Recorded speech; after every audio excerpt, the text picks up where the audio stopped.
देखुन बंधुरा आज के जन्माष्टमी स्पेशल तालेर फुलुरी बानाबो सेई जोन्नो एकटा कत बड़ो ताल नियेछि। देखुन तालटा फाटिए तीनटे किन्तु आँटी आमी बेर करिए निलाम।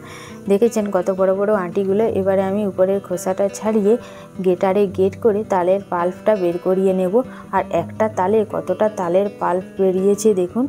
एबारे এই বাটির মাপে হাফ বাটি সুজি আমি আগের থেকে ভিজিয়ে নিয়েছিলাম, মিনিমাম 15 মিনিট ভিজিয়ে নিতে নরম হয়ে গিয়েছে। এবারে 1.5 বাটি ময়দা ওর সাথে দিয়ে আর ওই বাটির মাপে হাফ বাটি চিনি, গুঁড়ো চিনি দিয়ে দিলাম, আর সামান্য পরিমাণে লবণ আর তালের পাল্পটা দিয়ে ভালো করে মাখিয়ে নিলাম। প্রথমে কিন্তু জল দেব না, যদি প্রয়োজন হয় তাহলে জল দিবেন। আমার প্রয়োজন হলো না, ওই জন্য এবারে আমি জল দিলাম না। এবারে নারকেল কুচিগুলো এভাবে ছোট ছোট করে কেটে নিয়েছিলাম, ওই বেটারটার সাথে আমি এবারে দিয়ে দিলাম।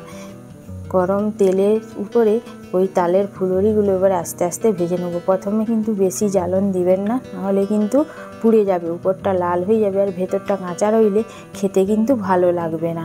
প্রথমবারে ফুলুরিগুলো ভেজে নেওয়ার পর বাকি ফুলুরিগুলো ঠিক একই রকমভাবে আমি ভেজে নেব। এইভাবে লাল লাল করে ফুলুরিগুলো ভেজে নেব। নারকেলটা দিতে কিন্তু এই ফুলুরিগুলোর স্বাদ কিন্তু পাল্টে যাবে, খেতে কিন্তু দারুণ লাগে। এবারে আমি একটা টেস্ট করে আপনাদেরকে দেখাচ্ছি।